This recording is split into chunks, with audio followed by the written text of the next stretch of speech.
The following is a presentation of the Eagles Sports Network. Anyway, let's talk, Chuck. Wow. What a final 10 minutes. Let's start with the guy that sparks it, and that's Luke Brennigan. It almost felt like he was showing up to a wedding by himself. He was going stag. But he goes on a 9-0 run all by himself. You might want to call him the stag man, but for what he did down the stretch run there for Carson-Newman.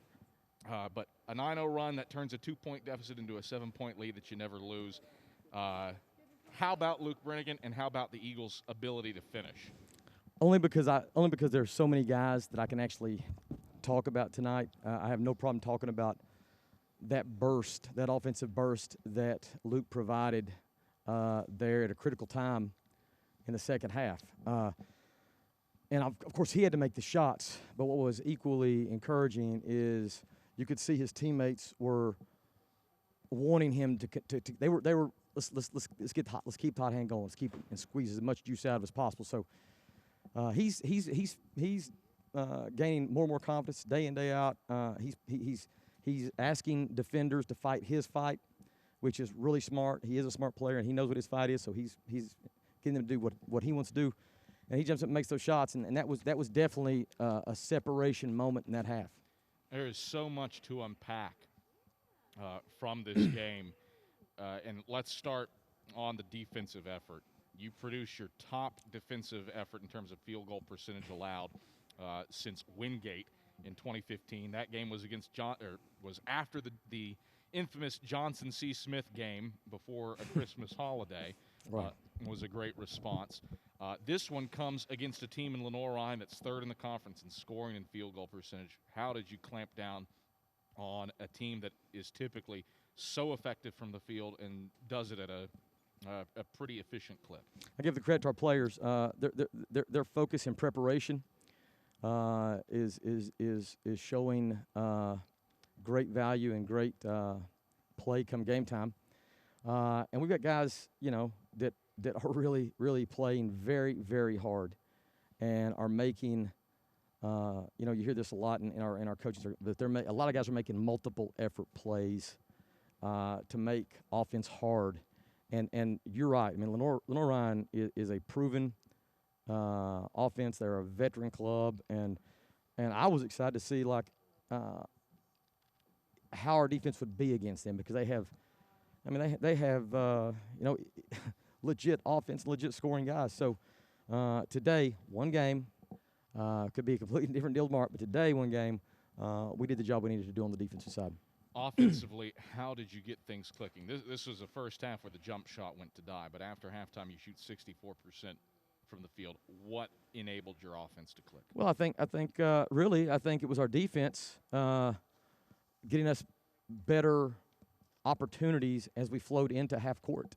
The other thing that I thought we did is we cut down some of the turnovers in the first half.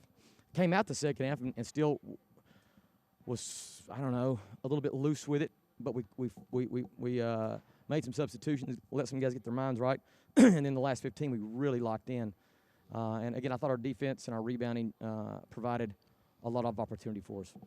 You look at we talked about Luke Brennigan, some great individual performances in this leading to a team win. E.J. Bush, 20 points for the first time in his senior year and the third time in his career. And Ren Dyer continues to make me have to do research. I believe it's the fastest double-double for a freshman in the last 20 years. Yeah. What about those two hybrid post players? You said it. I mean, EJ's just finding more and more confidence, and he knows. I've told him, I've noticed since Christmas there just seems to be a difference with him. He's more locked in. He's more focused. I do think he sees that we've got other people that can help carry what I think he perceived in his mind to be the burden for the team, and he's not able to do that. And he's got guys, teammates, brothers that will share the burden and the responsibility with him. So I know he's getting more and more comfortable. And then, of course, Ren is just evolving into a special player at a rate that I've not seen here, and that's a mouthful because as the head coach here, I've coached some really, really fine players that were really good freshmen. But, if I were just to pinpoint one thing, the thing that makes Wren so special is his urgency and effort is second to none. And that urgency and effort, he has so much of it that it oozes off him onto other people, and he infects them with it. So, man, I don't know if that's the metaphor you want to use in 2020. Probably not. But I mean, to say that he is unusual in the way he goes about this, that's the highest compliment I can give him. You look again. Turn back to the defensive effort. You really hampered the league's leading scorer, or fifth leading scorer in Darius Simmons. He came in with a crazy slash line, 50, 53, and 89, and you hold him 5 of 18 from the field. What did you do to hamper him? Again, it goes back to preparation, personnel, scout awareness. I thought our guys did a great job. We knew that he liked to drive the ball, can shoot the three obviously, but likes to drive it. And I thought our middle forwards on the back line there did a great job of sort of protecting the rim. And when he got in there, not bailing him out with dumb fouls or lack of body control. So I guess keep on going back, Cav. The credit belongs to the players' preparation, and then they're following through in real time. And that's a credit to them. Like I said, Lenoir-Rhyne is a really, really good team, a veteran club, and a really, really good offensive team. But today, we were the better defensive team. You look at what this team did, and again, there are confounding variables this year just because of the nature of this. I don't know if I've seen a team have as much fun as this team had, especially as you were making that run. Well, I mean, and I don't know if I'm noticing that because there's nothing else to watch in the gym other than what's happening on the floor and the bench to the right.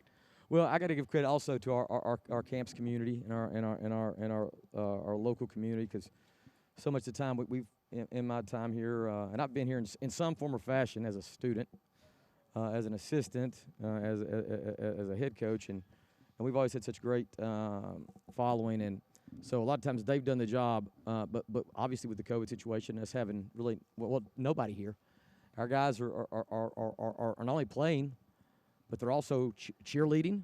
Their dance team. I thought there was some dancing over here. I don't know if you saw that. They were doing a dance team. Christy Bowen would have been proud of them.